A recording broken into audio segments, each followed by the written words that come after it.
આણંદનું બોરસદ જ્યાં ધોધમાર વરસાદ વરસી રહ્યો છે। જિલ્લામાં વરસાદના કારણે રસ્તા જળમગ્ન બની ગયા છે। બોરસદમાં 2 કલાકમાં લગભગ 4.5 ઇંચ વરસાદ વરસ્યો અને નીચાણવાળા વિસ્તારમાં પાણી ભરાઈ ગયા।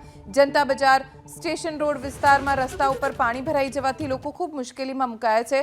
આ દ્રશ્યો આપ જોઈ શકો છો, ગૂંઠણ સુધીના પાણી ભરાઈ ગયા છે અને હજી પણ સતત વરસાદ ચાલુ છે, જેના કારણે આસપાસના ઘરમાં રહેતા લોકો, દુકાનો જો આવેલી હોય તો ત્યાં ધીમે ધીમે પાણી ભરાવાની શરૂઆત થઈ ગઈ છે। મધ્ય ગુજરાતમાં સૌથી ઓછો વરસાદ વરસ્યો હતો, જો કે હવે જે ઘટ વરસાદની મધ્ય ગુજરાતમાં હતી એ પૂરી થતી હોય તેવું લાગી રહ્યું છે। આણંદ જિલ્લાના બોરસદના શહેરી વિસ્તારોમાં મુશ્કેલી છે, પણ ગ્રામ્ય વિસ્તારોમાં ખેડૂતો ખુશ છે, કેમ કે આવા વરસાદની રાહ ઘણા લાંબા સમય સુધી ખેડૂતો જોઈ રહ્યા હતા। અહીંયા લોકોના ઘરની અંદર પાણી ઘૂસવાની તૈયારીમાં છે, એટલા પાણી સોસાયટીઓમાં ભરાઈ ગયા છે અને જળ કર્ફ્યુ વચ્ચે લોકો ફસાઈ ગયા છે, કેમ કે ઘરની બહાર નીકળો તો પણ પાણી અને હવે ધીમે ધીમે ઘરમાં પણ પાણી પ્રવેશી રહ્યા છે।